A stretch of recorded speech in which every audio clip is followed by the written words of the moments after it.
pemerintah Indonesia akan mengirim utusan ke Amerika Serikat untuk negosiasi soal tarif yang telah diproklamasikan oleh Trump. Inilah menteri, ya, ini adalah dua menteri senior, satu menteri koordinator bidang perekonomian Erlangga Hartarto dan satu adalah Sri Mulyani Menteri Keuangan.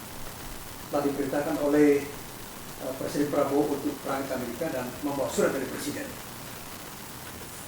Jadi ini adalah satu persoalan serius ya, yang dihadapi Indonesia karena produk-produk Indonesia yang dikirim, yang diimpor ke Amerika Serikat dikenakan tarif impor 30% oleh Amerika Serikat. Hal ini disebabkan karena Presiden Donald Trump mengatakan ada defisit perdagangan antara Indonesia dan Amerika.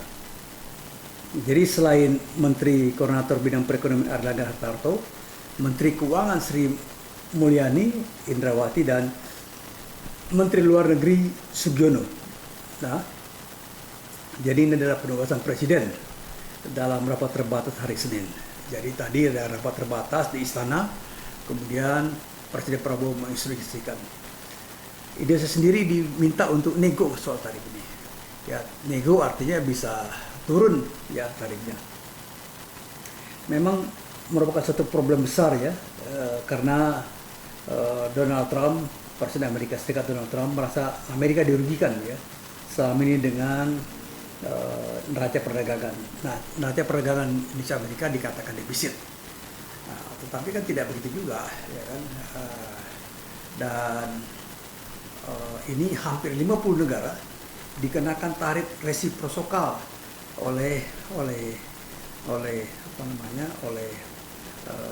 Presiden Donald Trump. Nah, dan sudah jelas posisinya bahwa ini harus dinego dan memang Indonesia mengambil suatu pola negosiasi bukan konfrontasi seperti dilakukan oleh China dan beberapa negara lain. Ya. Dan tarif resiprokal ini yang dikenakan AS terhadap negara-negara Asia bervariasi.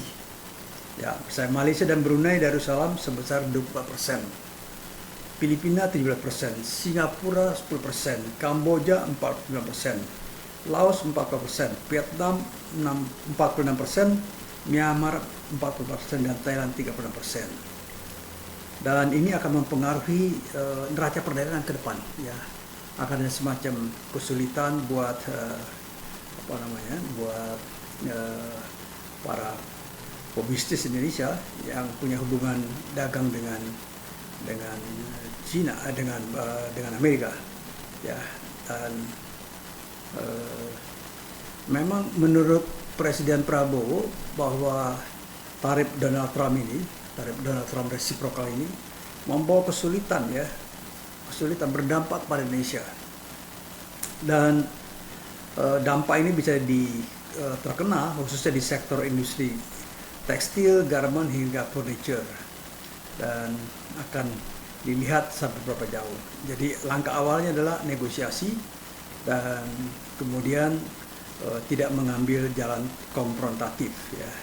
Dan ini buat saya ini adalah satu langkah-langkah yang lebih tepat ketimbang kita harus berkonfrontasi.